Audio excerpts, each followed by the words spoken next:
My final story. A young seminarian who just graduated from seminary was invited to preach in a church to determine if he would be their new pastor. The board of elders of the consistory enjoyed the sermon very much, and they voted to bring the young pastor aboard. The next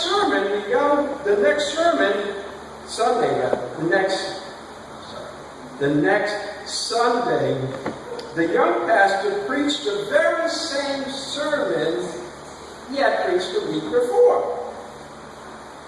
The congregation thought this was a little odd, but they did not mention it to him, thinking that perhaps the next time you'll have a new sermon. The next Sunday came by, and as he was about to deliver, they soon realized that he preached the same exact sermon that he preached 2 weeks ago. One of the elders rose up and said to him, "Now see here, Pastor, we like that sermon, and we would like to hire you. But we need to find out, are you going to preach a new sermon?" "Of course," said the pastor, "when it seems that everyone understands the first one, I will move on to the next." You don't have to worry about that. Although I have to admit, this is a difficult sermon for me. So some of it I will speak from my heart. This is a very emotional day for me, in many ways, because I think back at my mother, who loved this uniform, and I know she's here, and I just want to say thank you. Thank you. It's because of her that I'm here, and it's because of her that I wear this uniform. Because most guys know that the first picture we ever had was we were wearing a sailor suit. And I remember my mom had a picture of me wearing a sailor suit.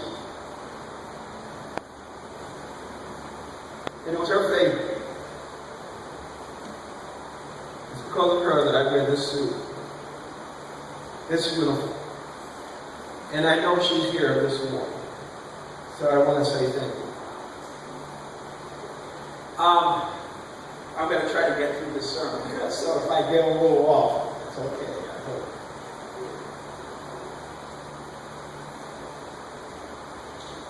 We all suffer. We all have crosses to bear and things that we suffer. For the disciples, it was no different. They had a cross to bear. Jesus sent them in a tough mission where there was no guarantee that they'll come back.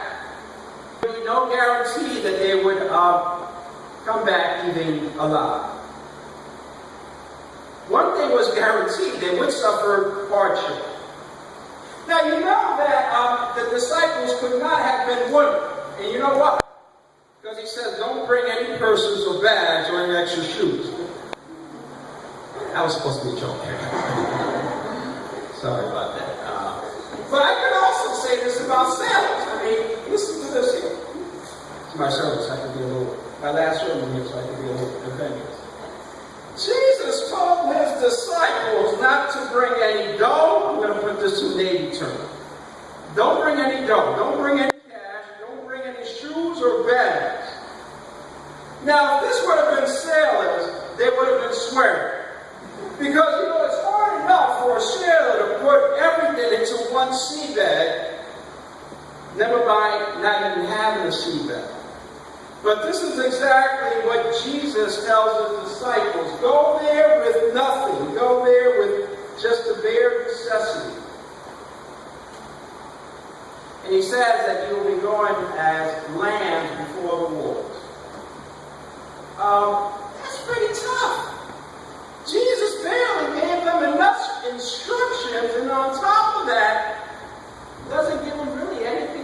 survival. Now, unless you're the final contestant on the show Survivor, you probably wouldn't live in the field that long. Man, I remember being in the field with Navy Seabees back in Mississippi in the middle of July,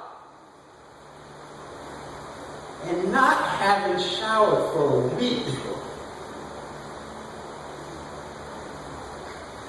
All I wanted was a hot bath and a warm bath. And not necessarily in that order. But sometimes Jesus sends us into the wilderness with the bare necessities, if anything at all. Just a reliance on God to provide. Now, I don't know if you guys remember, back in the 60s, there was a theology that was pretty well known that was called the death of God theology. How many of you guys remember that? The death of God, God is dead theology? Matter of fact, back in 1968, I know you don't remember that because you were real young. Back in 1968, or April 1968, the Time magazine put out a cover. And on the cover, they said, God is dead, in big, bold language. Well, this didn't mean that God had literally died, although a few people did believe that. But what it was saying is that the way most of us live, it seems as though we really don't need God. After all, if we have it all, right? We have food, we have water, we have health. Why rely on God? We have it all. And that's basically what the God is dead theology was saying, that we as a society have gotten to a point where we really didn't need God. After all, we have it all. But Jesus, when he sends his disciples into the wilderness, he sends them as lamb before wolves. He doesn't give them anything. That means that they had to depend on God.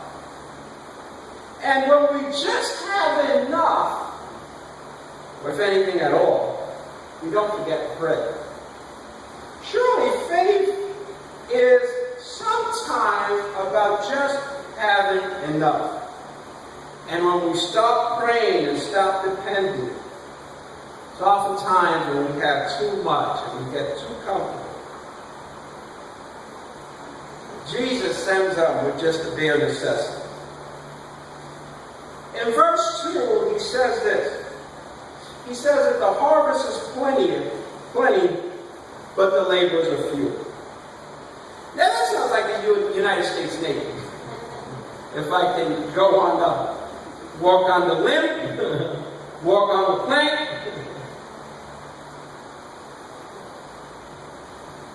I'm going to speak from my heart. And hopefully nobody's going to record this and send it to the Pentagon. Because I am wearing a uniform, so there's some things I can't say.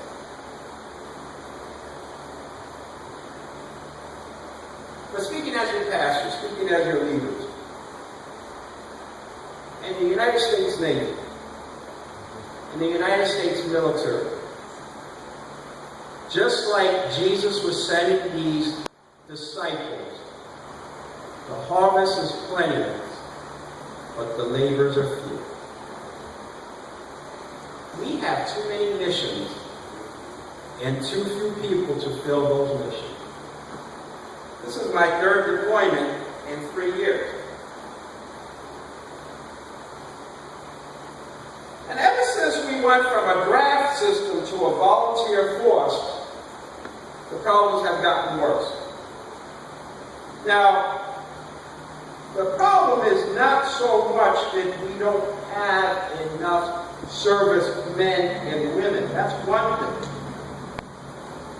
But on top of that is being exasperated by too many missions. And I want to say that. Some of them you question whether or not they're essential enough.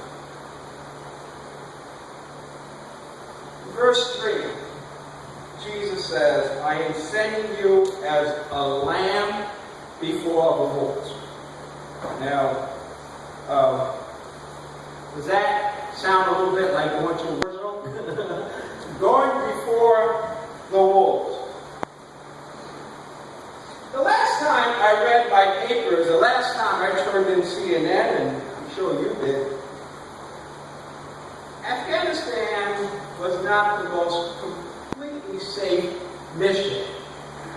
Neither is this the place that some of the children talked about they want to go with their family on vacation. Jesus sometimes sends us like lambs before the wolves with no guarantee. You know, we have a lot to be thankful for, and I know that many of you know this. Because while many of us sleep restfully at night in our beds, in the comfort of our loved ones with barbecue and the 4th of July, like I did last night with my family, there are many, like lambs before the wolves, whose lives are in danger. Folks, the war is far from over. We've been in Afghanistan 10 years with no end in sight. In verse 5, Jesus says, whatever house you enter, say, peace be with you.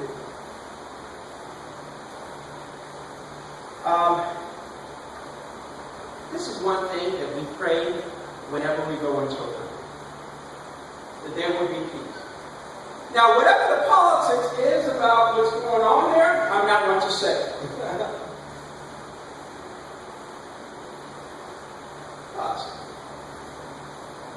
I go there as a chaplain for the troops, for the mission. And that's why I'm a chaplain in the Navy. And I try not to get involved in the politics of why. I leave that up to the politicians.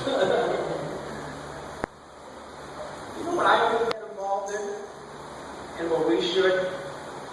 Is in the who. Who is there? And I've met so many heroes over the years. I met a young Jewish boy who is studying to be a teacher who took 6 months off from his school to defend our country as a Marine. I've met so many sailors and soldiers who put their lives to give our children a better place.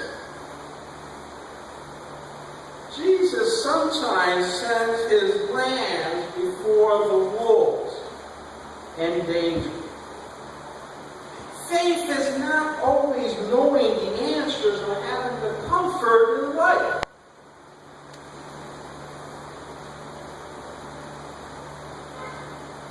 When I was in Iraq the first time, I had a lot of things that I longed for. You know one thing that I longed for? Some beef jerkies. Beef jerkies and a beer. Because you couldn't drink alcohol in Iraq. I'm not joking now. Although if you sent me a beer. No, I didn't say it. But faith is not about always having our ducks lined up. Having an extra pair of shoes or another comfort item. In Iraq, many soldiers and sailors, like these early disciples, learned how to appreciate the little that we have.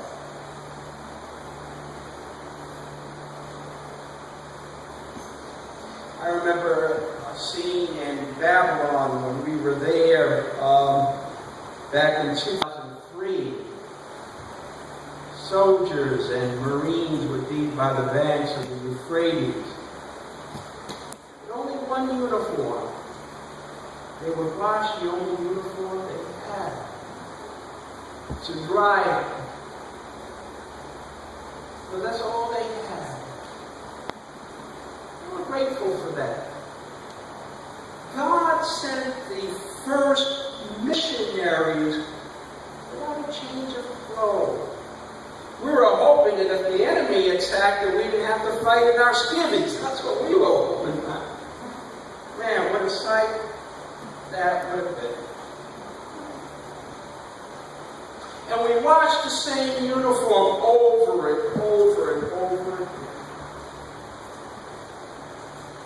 Faith is sometimes just having enough. Jesus sent his disciples without bags, without extra shoes, so they could rely on him. I know this will be a difficult time for all of us, right? Amen? I know you won't be here. Not that anybody wants to go to Afghanistan with me. But I know this will be a difficult time. But just like Jesus sent these disciples over, God saw them through. Just like he's going to see you through during these 6 months. Now, you're going to be in my prayers. I will miss you. But we all have a mission. Just like these disciples had a mission, and Jesus gave that illustration. It was as though they were lambs before the wolves. I know Afghanistan is a dangerous place. But together we're going to make it. Together we're going to make it on prayer. We're going to make it on relying on God. We used to sing that song, "We've come this far by faith," right? I know we used to sing that in the Pentecostal church, right? Leaning on the Lord. We've come this far by faith. I will see you in, I don't know what day, but I will see you soon. Please pray for the many, many sailors and soldiers and Marines that are out there that are in harm's way. And we will certainly pray for you. I think that you will also go to Afghanistan.